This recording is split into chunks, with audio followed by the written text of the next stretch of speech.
and he tried to stuff her while still alive inside a suitcase. So she's still alive? Yeah, do you know? She's still alive, wrapped up in a duvet. Yeah. And then this is after being beaten.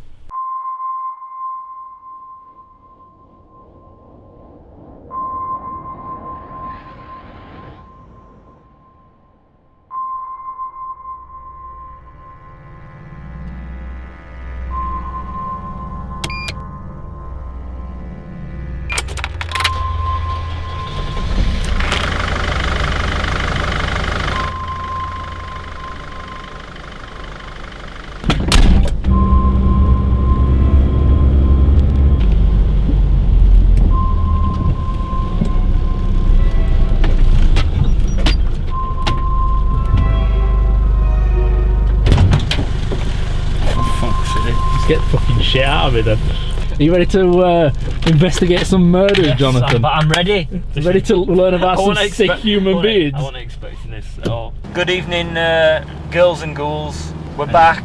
Bad Seeds episode 3. Yeah, we haven't done one of these for months now, and people do ask for them quite a lot actually. We've had at least 3 people ask. At least.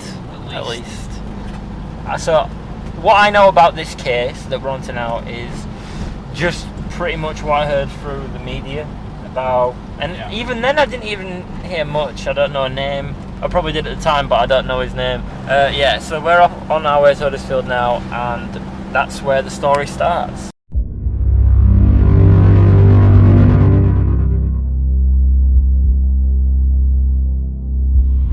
Oh no! You want to get a cage for ferret? Shut the fuck up. Right, so this guy was called Andrew Linder. Basically, he had a girlfriend, and he also had 2 kids. To the girl? Yeah, to that. To the same. Yeah. He lived in Huddersfield. I think they lived in Home Firth. They met at Huddersfield University. They were both teachers, I think. He was like a music teacher, if I'm right, at high school. Well, he was at high school later on, and then primary school before that. Yeah, and he had a lot of affairs, basically. He had a lot of affairs with people, women at work, and all kinds of stuff. There was also an allegation that he was involved with a 15-year-old girl, so he may have been a nonce. Is this way before? This is before, yeah. Right. Yeah. I think this is before anyway, but this continued after the event. Right. This is what makes this story really fucking weird and messed up. I don't know the situation, like no one knows the situation of why he did this, but he beat his I keep wanting to say wife, but not wife. He beat his girlfriend up, his partner. Yeah. He beat his partner up in the bedroom of their house. And then he tried to ravel her in a duvet, and he tried to stuff her while still alive inside a suitcase. How the fuck he did that? You can't get a duvet inside a suitcase. He did it. How big was the fucking suitcase? This is what I don't know. This is what I read that. All like, hang on. So she's still alive. Yeah. Do you know? She's still alive, wrapped up in a duvet. Yeah. And then this is after being beaten. And then stuck in a fucking suitcase. Right. Well, this is the thing. He tried to stuff her into a suitcase. I don't understand the mentality behind this, because for a start off, A, how the fuck you get her in a suitcase for a start, and B, how you get her and a duvet inside a suitcase. Duvets they're big. They're big. Yeah. Like, I don't understand the mentality behind that at all. That's crazy. I know. So anyway, he dragged her down the stairs while she was still kicking and screaming, like trying to be stuffed into this suitcase. Were the kids in the house? I'll double check this, but he went to pick them up after the whole event, so I don't think they were. Yeah, so he tried to stuff her into his suitcase and then dragged her downstairs while she was still screaming, and then he took her into the garage.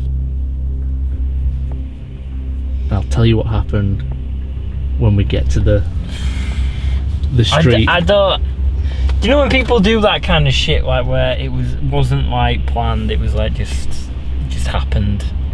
Yeah. Like he just one day lost his shit and just. I don't think there's much of an excuse on like fucking police come knocking on your door, or whatever the circumstances are, which I don't know at the minute, like, what are you going to say to that excuse? Oh, shit, she was trying to attack my kid, so I beat her up and put her in a suitcase. Yeah. Apparently he was very good at manipulating. Right. Which is where like the story gets a little bit messed up. I mean, the act itself is pretty fucked up, but it was what he, like, the way he went about things afterwards that made it even more like, what? It's just because it wasn't a while after it happened that like it all came out. Yeah. Yeah.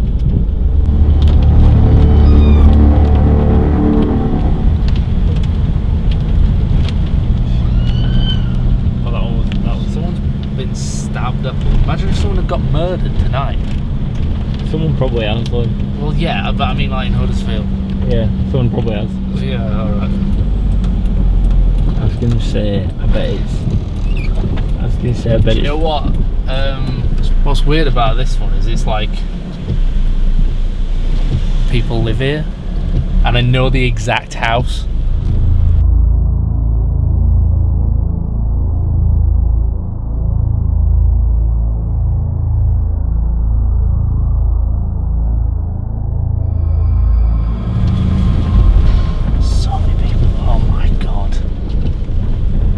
Crazy how something like that could happen in such a built-up area where you think, you know, when people are kicking and screaming and shit, like you were saying, well, she were kicking and screaming, you'd think that someone had...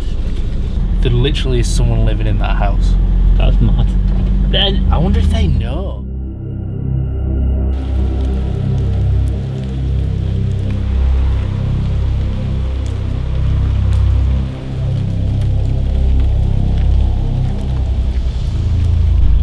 When you see like the house and you just think nothing bad's gonna happen on this street. Imagine if you bought like these fairly new houses. Oh, you think they were like brand new, but like walking down this street, you're not thinking, you don't feel like, you know, that when you're in a bad neighbourhood, or no, you just feel completely at ease. Yeah, you don't feel that vibe. But yet you go around the corner and some guy bet his fucking girlfriend to death, slit her throat and put her in a suitcase.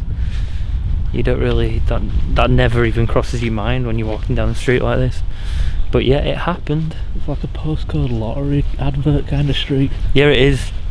It's the get a job in IT street. It's the buy a BMW and have a girl and a boy and wear a shirt to work every day kind of street.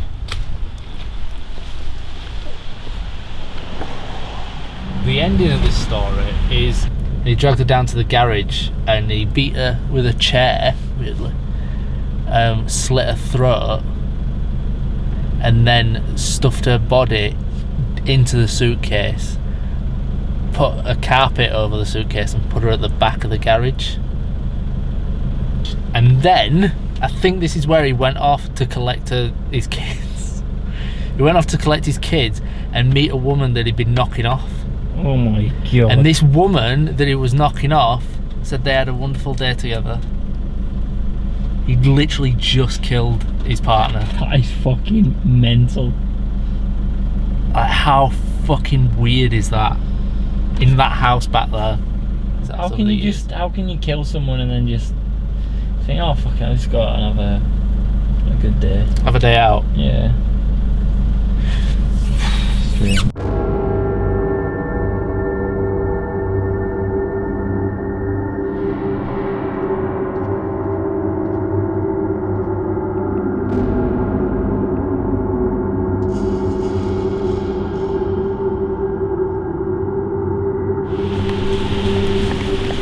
So oldie worldy, this place. Before we go back, I've got to tell you the ending to the story. Yeah, so basically, you know, after he'd done what he'd done, Yeah. he kept this lie up for 2 months that he told his kids and all of her family and friends that she'd run off to a different country. And he posted on her Facebook and stuff and sent texts from her phone saying how happy she was in this other country, and he told like the kids that she don't love them anymore. The most fucked up part about this, right, is that he got the woman that he was seeing, like on the side, they spent Christmas together in that house while his wife's body was in the suitcase. His fucking wife's body's in the garage. That made me feel really weird. That's so fucked up. That's fucking messed up, that, isn't it? Like feet away is a dead body. Yeah.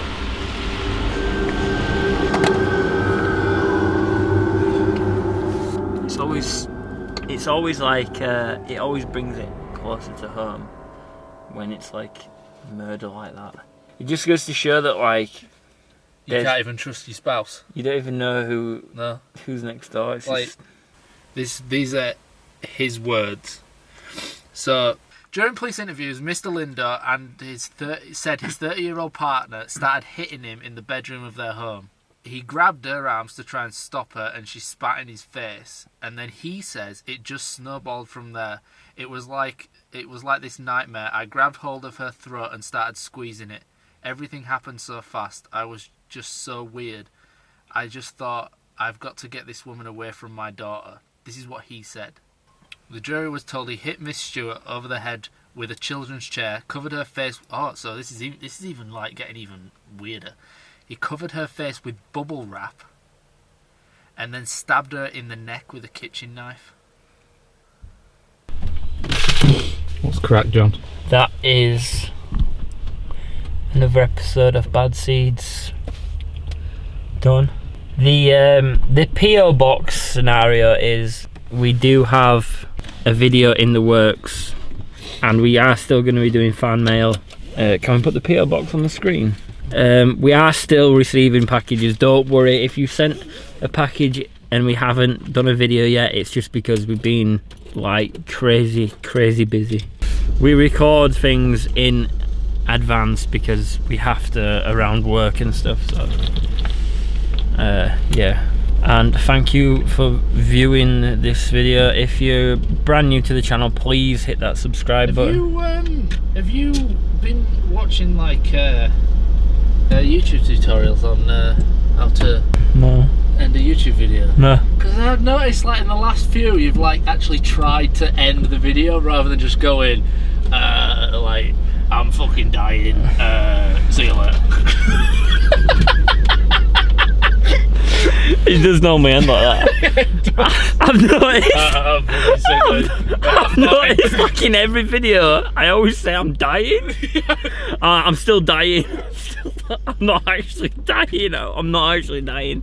Yeah, like I said before Woody interrupted me, sorry. If you're brand new, please leave us some feedback. If there's anybody, like any serial killers that you want to see us not just serial killers, like people who do fucked up shit. Yeah, like, not just serial killers. There doesn't even have to be a murder involved, really, because we were talking about this, and it can be really any story that includes someone with bad intentions, messed up shit. Leave us a comment, tell us, and we'll, if we could do it, we'll do it. Thanks again for watching. I'll see you all in the next video.